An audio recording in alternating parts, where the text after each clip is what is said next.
it's just a certain surreal thing. Like I remember being in sixth grade and Young Jock had us going down, and I remember me and my friends going to Best Buy to buy his album. You know, we ain't know no other song on there other than this going down. The album ended up being ass in my opinion, but we was happy to fucking, bro. We was happy to open that album. When it like me, we don't stunt, we grow. When it like you, they run, they fold. I ain't lost a friend that I ain't let go. By the time they like me, I'ma have it on my own. When it like me, we shine, we glow. When it like you, they whine, they mope. I ain't lost a friend that I ain't let go. By the time they love me, I'ma have it on my own. Cause I stay smooth, clever, trip, never, keep it debonair. I'm that little rock, I wanted to ask y'all, like, what's some of the things that y'all prioritizing this year?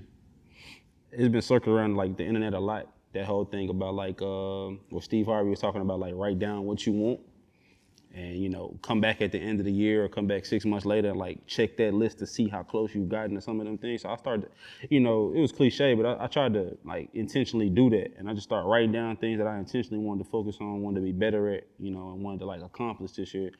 And I think some of the things that probably stuck out the most this year is first and foremost like that work-life balance. We get so caught up in the work and our creativity where we let friendships and relationships and bonds fall to the wayside. So I'm trying to be better about, you know, get my work done, handle my business, and, you know, prioritize my time to get that done, but also know when to put that down for a while to go kick it with my daughter or go kick it with my girl or go kick it with my family. You know what I'm saying? Because, you know, that's what we work so hard for, is to spend time with them. So I think that's probably number one on my list, is just my mental health mixed with that work-life balance, for sure. I've already felt like I have all the tools I need to be successful or whatever. Yeah. I think the thing that holds me back is a lack of consistency. So just personally, I told myself this year I'm gonna make sure that I'm a lot more consistent, just a lot more focused, and actually putting in the work that, for what I say I want to do, not just talking about it. That's kind of the same with me. I was like prioritizing doing less talking, more doing. Yeah. You know what I'm saying? Less thinking, more doing, because I overthink a lot of shit. Yeah, man, never end up doing it at all. Exactly. Facts. No. And I think a lot of that, I think everything we saying kind of go back to like, you know, again, our time management, because we'll say we don't got enough time in the day, but if you really think about it, don't we? It's because, you know, the time I spend scrolling on my phone, the time I spend talking on the phone, the time I spend just BSing, watching this, watching that. Don't get me wrong, you still need to have time to kick it and have fun. Right. Yeah, you do, but like, that 2 or 3 hours you squander away, what we could have done in that amount of time, you know what I mean? And so that's something I'm really trying to be better about, is like, cause just, I think in my mind, even though I work for myself, I think that time is unlimited, and it's really not. To be honest, I could have that work-life balance I want if I actually did handle my business during the day. So by the time my family come over, my little girl come to the house, or my girl, whatever, I could give that time to them, but I probably didn't waste it majority of my day. So now I'm trying to work at night when they want to spend time. And so all that go hand in hand, I think, of just time management, bro. Like, and realizing like you got more than enough time in the day. It doesn't matter what you're trying to do with it. You feel me? And that's me, man. Because if I get bored and I get to doing something too long, then I get easily distracted. And so I'm just trying to be better with that. You feel me? Because it's really nobody's fault but my own. Right. For real. So just taking responsibility for 100%. everything that we doing. 100%. I know, Penn, you had just said that, like, the consistency, you know, want to be more consistent. Like, what is it that you feel like stopped you from being as consistent as you wanted to be? Right. I had an end goal. So for 2021, I just wanted to put out an album. So, you know, I worked so hard on the album. I worked on promoting it. I worked on making a rollout for it. So the day that the album came out and I finished my rollout and everything else, I wasn't really thinking ahead of like what next. And so after a month or two of having the album out and I did everything I wanted to do, I didn't have the what next portion. Instead of making my overall success my why, I made this album that I was making my why. And so once I completed that why, I didn't have a why anymore in my mind, and I just didn't know what to do after that. And so it took me a while to, you know, try to start being creative again, because I feel like I exerted all my creativity in that, and I didn't have it anymore. So after I lost my why, I began to doubt myself just in general, like, well, maybe I don't have a why because I'm not supposed to be doing what I'm supposed to be doing. And so, you know, a lot of self-doubt kicked into place, and before I know it, man, it was just the endless cycle of I create something, I doubt it, I put it to the side.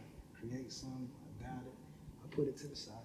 One thing that helped me, though, recently that I just started to realize and figure out is that creativity don't come from me. Right.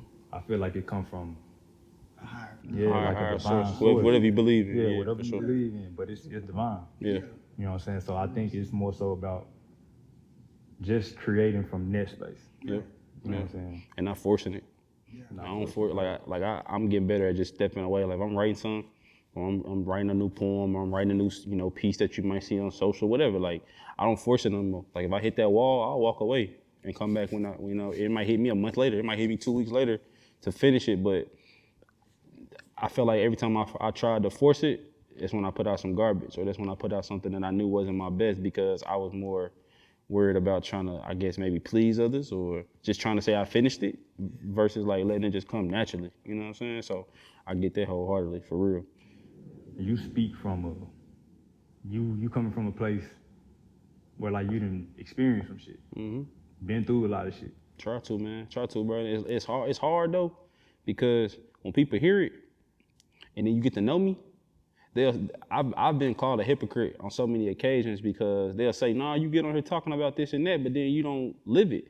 I said, what you don't understand is that the motivation from this came because I've lived it, because I've been through it. You thinking I'm getting on here trying to tell you what to do or trying to judge you because you may or may not have done whatever I'm talking about. But nah, I'm probably on here talking about mistakes and falling short and how to love yourself and all that shit because that's probably stuff I've struggled with and it's stuff I have struggled with. Right, or I've seen people that's very close to me and that I love that struggle with it. So it's like it's never from a place of trying to judge or talk down on nobody. It's from a place of I get what you're going through. You ain't alone. You feel me? So it's a tricky place, man. Putting out the shit I put out because everybody think I'm trying to be better than them or better, or speaking like I'm got it all together. Nah, I'm just showing you my scars basically, and I'm just not afraid to do that. And I think that's what makes our art. Sheesh. What are some of those scars, man? I don't know how to answer that exactly, but I'll probably say something I struggle with the most is like, for me, it's being vulnerable. That's very hard for me to do. I'm very prideful. Like, I never want nobody to really know what I'm going through. So I think that's why I put out the art I do, because that's the only way I can get it out. Because if not, I ain't gonna sit down and just have no conversation. Even if you're my partner, I still ain't gonna just sit down and hardly just tell you what's on my heart for real. Or, that's probably number one. That's a problem that we have in our community in general. 100%. We don't want to open up that much. Yeah, I mean, and sometimes it's because of experiences we done had, and where we did open up maybe and somebody took advantage of that or somebody used it against us later or threw it back in our face or, you know what I'm saying? But for me, I think it's just, I don't think people care like they say they do.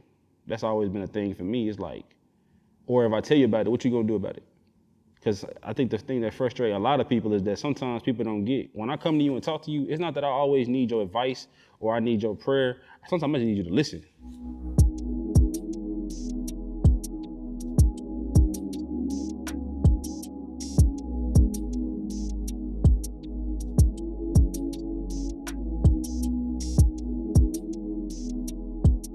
I make music for the dreamer, bro. I've always been a dreamer myself. Since I've been a kid, I knew I wanted to be a rapper, bro. Zee can attest to that. I've been rapping for a long time. Like, at least since 4th, 5th grade, and I've just been doing it. And I've always been known as the guy who can rap.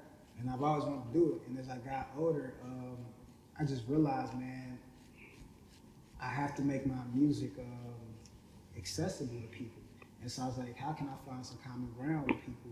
And my common ground is like, everybody got a goal that they want to do. They everybody want to be a rapper, but their goal is something, and it seems hard to them.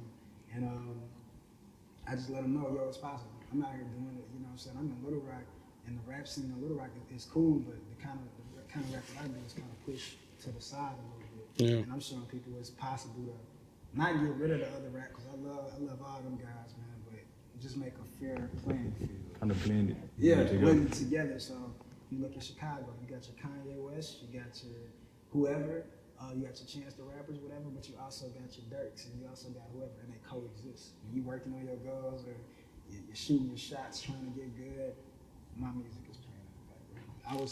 I was a school teacher, teaching history, middle school, and how long was you a teacher? I was a teacher for I did 3 years, 3 school years, but 2 years.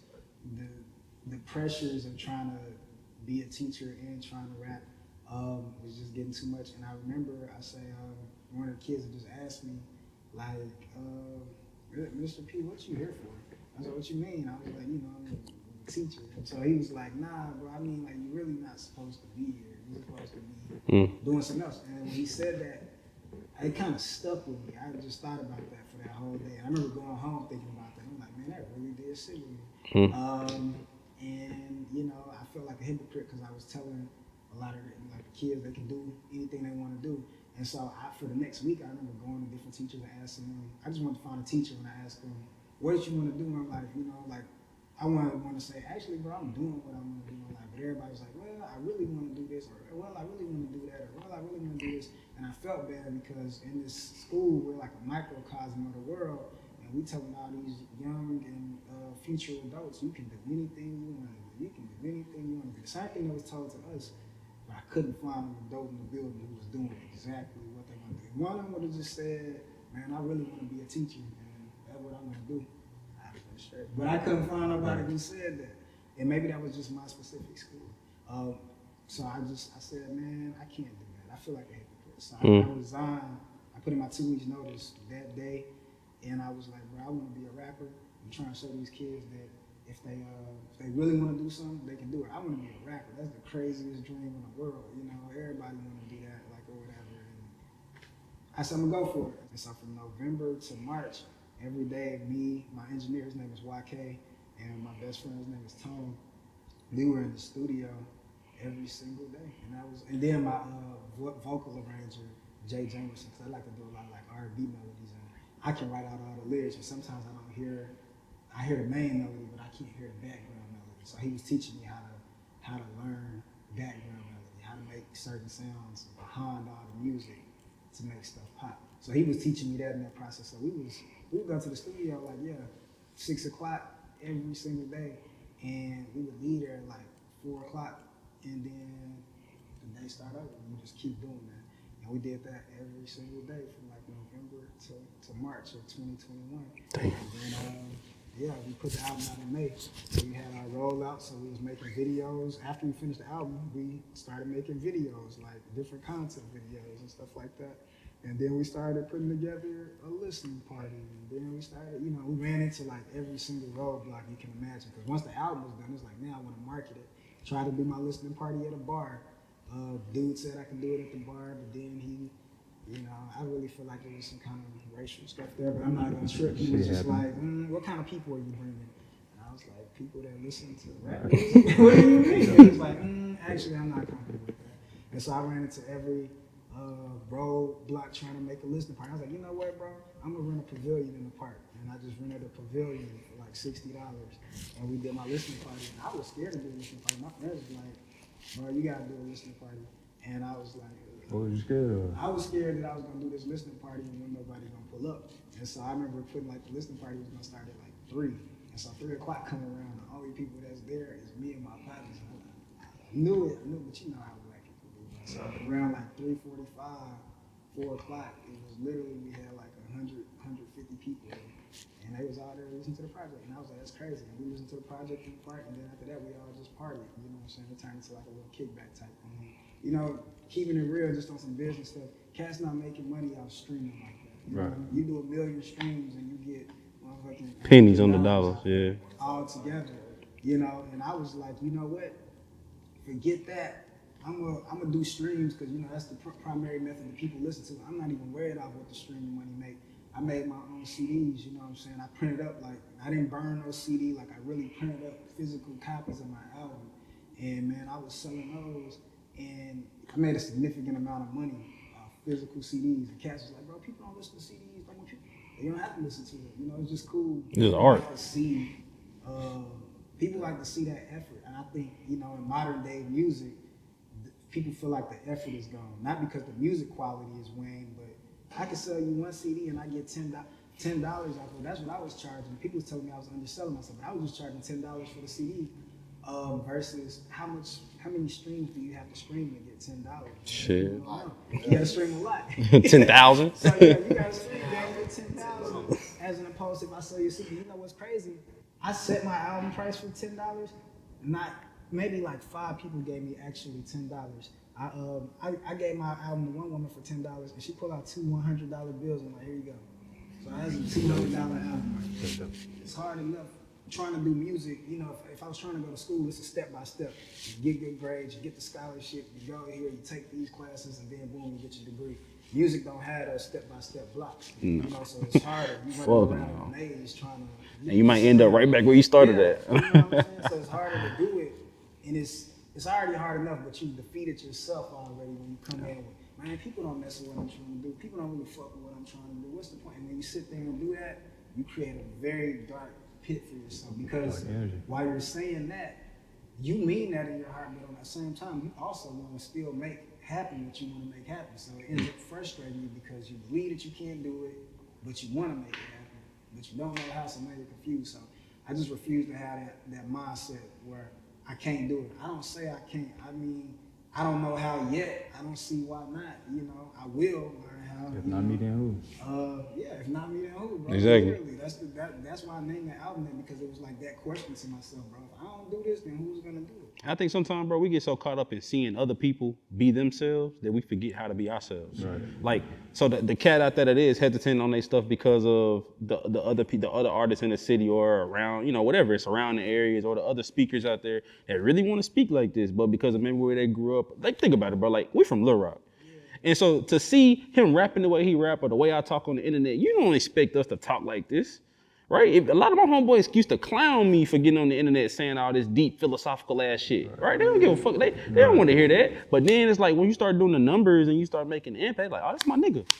Right? It's you gotta believe in it before anybody else do. But I think sometimes we see, I was so busy seeing my partners do other things. I'm like, I thought I had to do that. I had to rap that way. I had to do art that way. And that's not who I was. Definitely. And that's why people are so unhappy sometimes, bro, because it's like we trying to not be ourselves. Exactly. You know what I'm saying that, bro.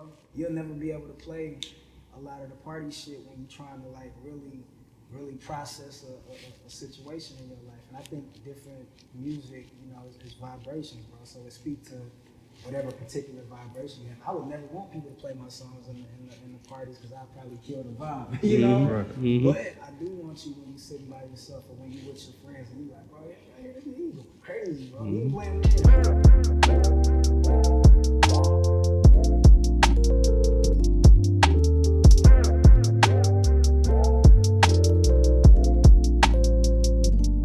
But I think when you surround yourself in different environments, Yeah. put yourself around different conversations, like similar kind of how we're having it right now, it'll help you be more true to yourself. 100%. 100%. And you realize there's more than one type of people out there. Right. You start realizing like, oh shit, it's a whole other world out here. And I think that's why it's so important, you know, especially from coming from like a small town or a small state rather, like where we from, like, you know what I'm saying? Like we, you know, Arkansas, most people ain't even never heard of Arkansas for real. Right. You know what I'm saying? So it's like being able to go out and explore and have different, like I said, conversations or, you know, different surroundings, you start realizing, man, it's a whole world out here. That's what I did this for. Yeah. That's what I wanted to set this whole thing up 100%. for. Start connecting with other people, man. Yeah. And I know, like, a lot of times people can be in, like, fucked up situations, and they need to be around these type of conversations, be around these type of environments, these type of people, to really pull themselves, you know what I'm saying, out to go after whatever it is that they want to go after creatively. Because if all you stay around is all you know, then that's all you're going to think exists. Right. Especially from a small city. Come on. And I think that's why a lot of times it's hard to feel like you can be successful from a small place like this because you think it's all it is. I know you do a lot of, like, you create a lot of platforms and call yourself a neighborhood hero. I stopped doing that shit. I let other people do it. Okay. Yeah, because I felt like that was too self, like, right. Yeah, that was too much. Yeah. I was tripping. Yeah, I don't really like talking about myself either. Yeah, I was tripping with that, man. Because I felt like I was like taking away from the work. We see these hero movies, but a lot of times those movies don't show when the hero get burnt out and get tired and get, you know, overwhelmed. And I think all that community outreach we did, all the youth mentoring we did, all that stuff, I didn't realize how big of a toll that was taking on me. Because when you start calling yourself that, people start looking to you to be that. And I'm like, damn, I still got a family. I still got a little girl. I still got, right? And I'm like, fuck. Parents calling me in the middle of the night, right? The stories you hearing and seeing when you out here serving, they go home with you a lot of the times, bro. And it just started taking a toll on me mentally. And I was just like, I'm not gonna be nobody fucking hero if I keep on going the rate I'm going. So sometimes that's again going back to that balance, like knowing when to step back, knowing when to disconnect, knowing when you turn your phone off and just say, no, I can't. And not feel bad for that. Not feel bad when you just say, no, I can't do it today. Like me, we don't stunt, we grow. When it like you, they run, they fold. I ain't lost a friend that I ain't. Yeah, we back in that go mode, man. We working on an album right now. It's a lot different. I'm not trying to boast or brag, but I do think it's a different sound than what a lot of artists are creating. Because I'm just always trying to push the margin to the left as far as me artistically. And to be honest, I feel like I kind of mastered the lane that I rap in. So this next time we kind of jump in a different lane. I feel like I didn't have all the way down at first, but the more we worked on it, the better. I define it like this. My last album, I used to tell people, this is my college dropout. Like I came up with a college dropout. This album is my graduation. The level. Stress ain't light, believe me, I know. Tryna put my mama in the heights, keep me feeling low, but I'm on my grind. You see the hustle, not by myself. I did it with the crew. Buttons get pressed when they cannot touch you. They move around when they cannot budge you. You did me wrong back when I did love you. Ball in my court now, but I won't judge you. Why would I wait? It took me muscle. Hopped out my thoughts and I hopped in my dog.